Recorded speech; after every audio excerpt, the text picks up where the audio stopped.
well. So a Nunu locked in here for Sumday. I'll never forget my favorite 1v1 of all time was Soaz versus Wicked up in the top lane.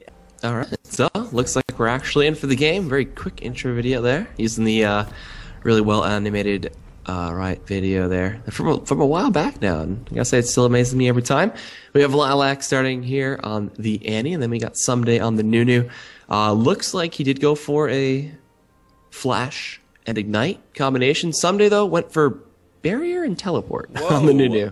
You know, I like the barrier pickup because it's going to be very good in the 1v1. But as far as this game is concerned, it's probably just going to be about can he sustain through this Annie damage, and I don't think that Flash Ignite is really going to be is really going to let him. So Liac definitely going for the aggressive summoner spells there. The Flash is actually kind of interesting because while that does mean that it'll be able to, you know, flash under turret and get that last little bit of damage, it's not an aggressive summoner spell. I mean, it can be used that way, but it doesn't just give you that combat effectiveness. It can be used that way, but it'll be interesting to see if this teleport barrier is what Sumday needs. He'll be picking up a flask start, and he'll wait in base for a 4th potion, picking up a mana potion there as well before he walks in the lane.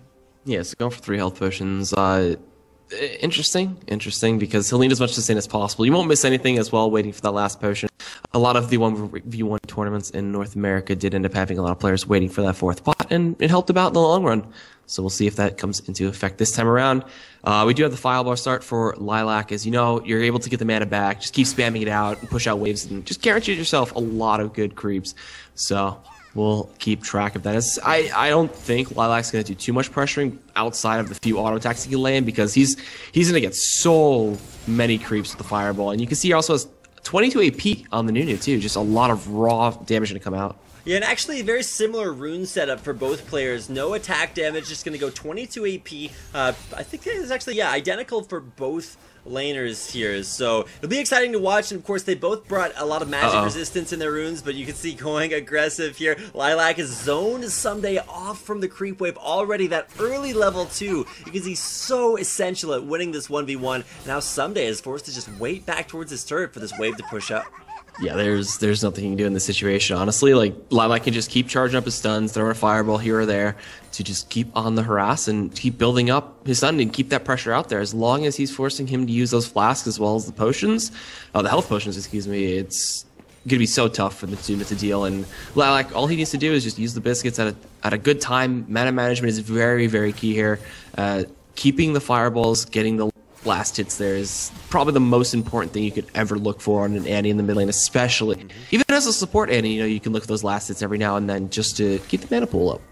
But as we're getting up in levels, you got to keep an eye on the mana bars, because that's what's really going to work out well for Sumday. The more he auto-attacks these creeps, even if he's not getting the actual CS for them, his Clairvoyance passive is just going to give him free mana cast. So whenever he clear casts this, it's mana he doesn't have to spend it. Liac, you can really see starting to dip down in the lower part of the mana pool, and even though he'll get mana back when he kills creeps with it, it might be the deciding factor if Sumday can even get the out-sustain in the mana department, even if it's not necessarily true in HP. Yeah, just wait till he gets the Doran's Ring. Shouldn't be that bad once he has that. Like, you'll give him the extra damage, he'll be able to get a little bit more mana back, and like it's not even hurting him that much that he's going for these fireballs non-stop. Like, he just recovers his mana, no problem there. Now look at all that CS that he's been able to get almost for free. You just fireball it, and now Sumday is walking off to the side of the lane. Is he going to use his TP? I don't think that'd be a good decision if he uses that to go back to lane, but he's going to miss out on a bit, especially with how Lialac's going to control the wave. He is going to immediately teleport back into lane. He'll pick up a ton of potions. He's going to have more sustain than he knows what to do with. There's no hope for Liac to beat through the sustain that Sumday has in his inventory coming back in here to lane. And with the Doran's Ring, that means that he's going to be able to get a ton of mana back just from the regen as well as from killing creeps. And so Liac is in a little bit of trouble here. Liac, when he goes back to base, is going to have to walk all the way back to lane, and that's where Sumday is going to pick up a really big advantage. Yeah, that's where it's going to get a little hairy for Liac. So we'll see, because, I mean, he can just keep on the pressure right now. The Doran's Ring is nice for Nunu, especially to have early on. You get that little bit of an advantage. We see a lot of the AD-centric champs, when they're in the 1 versus 1, they kind of just prioritize Doran's Blades, and if they can TP to lane early on with without any ramifications, they're good to go. And look at Sumday. He's just sitting there, and Liac is non-stop auto-attacking him, using his fireballs to CS for the cooldown resets, but I think you gotta turn those back around and try to do it the other way. I think Liac really is just waiting in lane for this level 6 so he can get Tibbers and try to put down an all-in, but Sumday, there's no possible way he's gonna die to that. He'll have Consume up here in just a second. There you go, just getting way too much HP back for the sustain. So good. So dang good. I mean, there's nothing you can do to keep the Nunu off of the last hits of the creeps. He's got to be very, very careful. God, look at those snowballs starting to hit, quite literally snowballing the lane, and while Sumday's ultimate may be absolute zero, he is doing anything but that, putting in a lot of work mid lane, and finally that sustained advantage really starting to kick in, and you can see start to spam the Nunu bot laps. He knows that he's starting to win this. Liac can take like 2 more snowballs maximum before he gets taken out here, so he's got to play this lane. Honestly, like if he just hits the snowball and then just pops the absolute zero, he's dead. I think what he's waiting for is maybe to take damage under turret and then turn it around with a stun no on way. Sumday, but even still, that's not gonna kill him. He's got that Doran's ring and so much HP. Just the health scaling on Nunu is ridiculous, and he's already up there at level 6. Liac's struggling, man. Yes. He has so many of these creeps right now. Look, Ice Blast. He's just gonna walk underneath the turret and Ice Blast him and win the 1v1. He's gonna get toe. Yeah, what are you doing, Liac? Sumday's just gonna walk up and there's the Tibbers stun.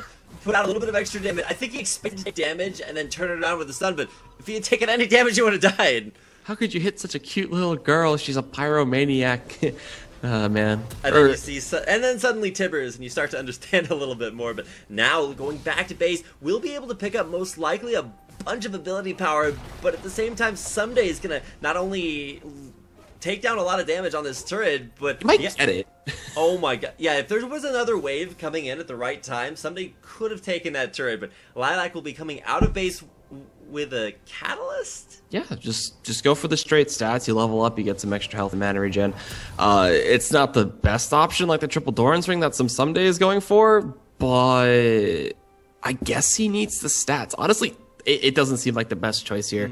Any with Doran's ring early on is just so strong that you could just abuse the fireballs nonstop. But all right, I mean he's the one playing this right now. I'm not, so we'll see if it bites him in the butt in the end. Now, the reason I'm skeptical about the catalyst is that even though that'll even up the sustain just a little bit, Annie just won't have any damage. You can see Sumday with all the tank stats that those triple Doran's rings give him. He's just not going to take any damage here. He's got a lot of points. In fact, let me check the skill build here for Sumday. If we can click on him here in just a second, we'll be able to tell what he's gone ahead and skilled. For Annie, it's 4-2 and then 0 points in that Molten Shield. Notice she's not really going to get auto-attacked, so just putting the points in Incinerate and trying to keep that harass up. And you can see it's actually pretty darn effective here. Sumday need to get a little bit of that sustain back.